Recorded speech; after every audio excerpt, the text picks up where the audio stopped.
And we start this afternoon with President Park Geun-hye's special address to the nation. This comes amid heightened inter-Korean tension following North Korea's fourth nuclear test. That was announced pretty much exactly 1 week ago. She also took questions on a range of topics from reporters following her address, a Q&A session which has just ended, in fact. We're going to go straight over to our presidential office correspondent, Cheong, who is joining us on the line from Cheong. Ji-sun. Mark, she made some very strong statements, saying that security and economy are the two pillars supporting a nation.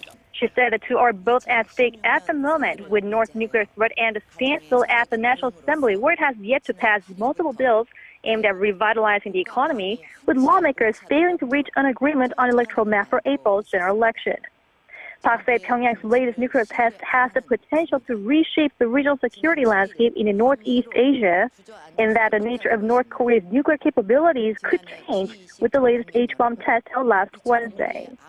She reassured that Seoul and Washington will closely cooperate towards imposing a strong and the most comprehensive sanctions on Pyongyang at the UN Security Council, and that the two allies will do all they can to obtain that consensus from the international community.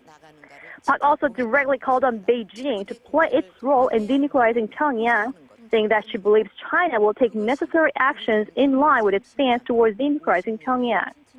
She also mentioned how the loudspeaker broadcasts on the border are effective in psychological warfare against North Korea, and that the truth about North's dictatorship has inspired a number of North Korean defectors to escape to the south. She then moved on to call on the parliament to work towards securing the safety of South Korean nationals. Park urged lawmakers to promptly pass anti-terrorism bill to protect the people from such threats coming from North Korea and other terror attacks. She also stressed the nation must work on creating growth engines for the next 50 years, starting with reinforcing the fundamentals of the Korean economy. To that end, labor reform bills and other economy-related bills pending at the National Assembly must be passed as soon as possible. Park noted that Moody's upgrade on the Korea's credit rating at AA2, which is the highest Seoul has ever earned, is based on its expectation that Seoul will successfully carry out reforms and restructuring, and that preemptive reforms is the only solution for stable growth and to prevent financial crisis. Mark?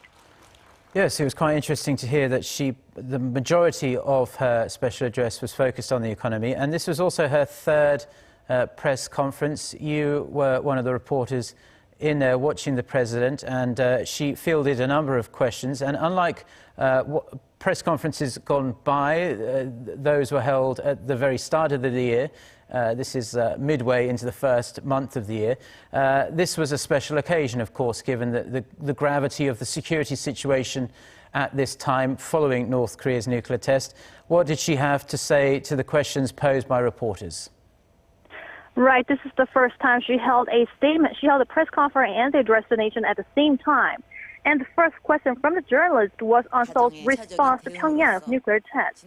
On why Seoul could not detect the test earlier, she said both Seoul and Washington were aware that Pyongyang was capable of carrying out a nuke test at any given time, but there were no significant move or signal before the fourth test, making it difficult to predict.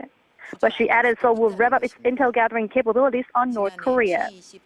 As for whether Seoul should also possess nuclear weapons, she says Korean peninsula should be nuclear-free, as earlier promised the international community, and that Seoul is covered under the nuclear umbrella of the U.S.